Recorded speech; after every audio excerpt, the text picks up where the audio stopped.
Dans cette vidéo, on corrige les exercices 1, 2, 3 de l'examen sur les inéquations.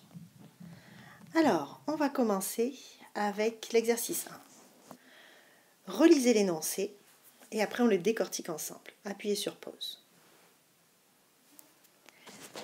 Alors, on nous parle de 3 personnes.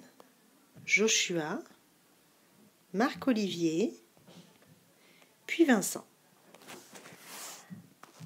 La première personne dont on nous parle, c'est de Marc-Olivier. On nous dit Marc-Olivier a 10 bonbons de moins que Joshua.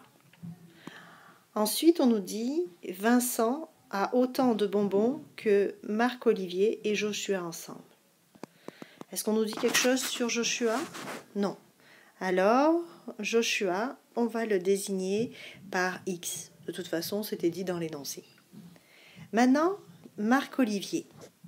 On nous dit qu'il a 10 bonbons de moins que Joshua. Attention, celle qui serait tentée d'écrire 10 moins X. C'est faux. Si je vous dis, je connais quelqu'un qui a 10 ans de moins que vous n'allez pas faire dans votre tête 10 moins 13. Vous allez faire votre âge moins 10. Donc ici, c'est le nombre de bonbons de Joshua moins 10. Ensuite, Vincent, on nous dit qu'il a autant de bonbons que Marc-Olivier et Joshua ensemble. Ensemble, ça veut dire qu'on va prendre le nombre de bonbons de Joshua et qu'on va les additionner au nombre de bonbons de Marc-Olivier. Joshua, il a X bonbons et on additionne au nombre de bonbons de Marc-Olivier qui sont X moins 10.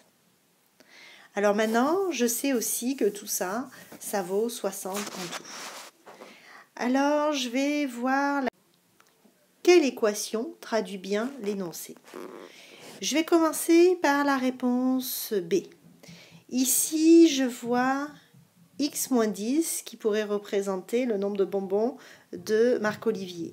Ici, je vois le nombre de bonbons de Joshua, mais là, c'est pas Vincent, parce que Vincent, c'est X plus X moins 10, alors que là, on a juste un X pour Vincent. Celle-là, on peut l'éliminer. Je vais y aller avec la réponse A. Ici, j'ai X moins 10. Bon, ça pourrait être Marc-Olivier. J'ai X, ça pourrait être Joshua. Et j'ai X, X et le moins 10. X, X et le moins 10. Eh bien, ça correspond bien à Vincent. La bonne réponse, c'était la réponse A. Alors, dans cet exercice, on vous présentait une équation. 5 fois le nombre x plus 2 est égal à 3 fois le nombre x plus 2. Puis on voulait savoir pour quelle valeur de x l'égalité était vraie.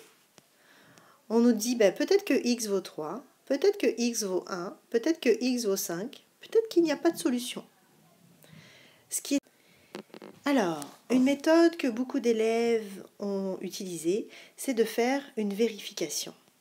On va essayer avec x vaut 3. Si x vaut 3, ça veut dire qu'à chaque fois qu'il y a écrit x dans mon équation, je peux le remplacer par la valeur 3. Alors, c'est ce que je vais faire. 5x, c'est 5 fois la valeur de x. La valeur de x serait 3, plus 2. Plus 2. Ça donne 17. Ça voudrait dire que le premier membre vaudrait 17. Puis le deuxième membre, en remplaçant donc dans le deuxième membre x par 3, on fait 3 fois la valeur de x, c'est-à-dire 3, plus 12. Ça fait 9 plus 12, ça fait 21. Oh! C'est pas les mêmes résultats. Donc les deux membres ne sont pas égaux quand x vaut 3. On peut déjà barrer ceci. On pouvait faire ça pour toutes les valeurs de x. Je vais vous montrer avec x égale à 5.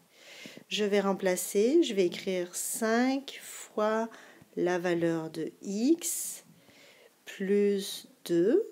Ça, c'est la valeur du premier membre et ça va nous donner 27. Pour le deuxième membre, je fais la même chose. Je fais 3 fois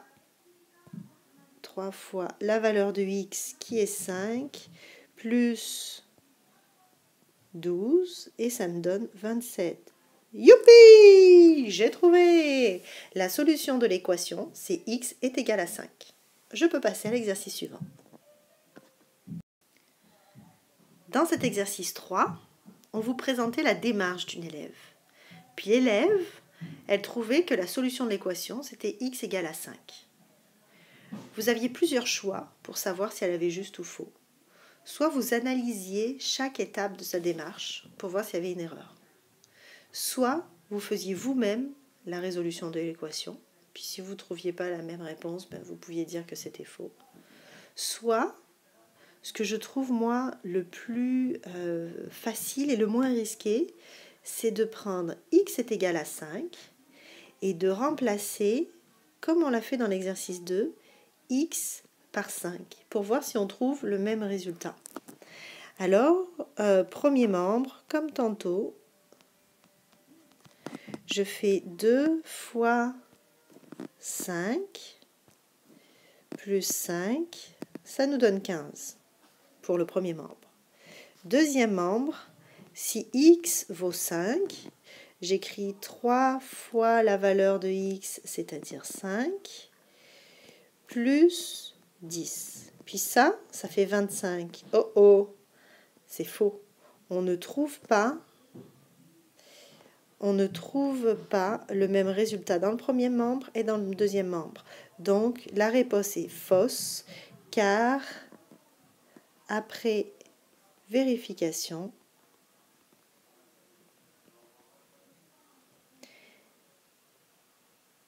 x égale à 5 n'est pas la solution. Bon, puis maintenant, pour développer votre esprit critique face aux équations, on va regarder l'équation et trouver l'erreur de l'élève. Alors, on va y aller ici. Qu'est-ce qu'elle fait l'élève? Elle enlève 3x ici, 3x de l'autre côté. Elle fait bien la même opération des deux côtés de l'équation. Et 3x moins 3x, ça fait bien 0. Donc ici, il n'y a plus de x, il reste juste le terme constant 10. Ici, on a 2x moins 3x. Là, on doit soustraire les coefficients. 2 moins 3, ça donne moins 1x et non pas x. C'est là l'erreur de l'élève. Elle aurait dû écrire moins 1x ou juste moins x.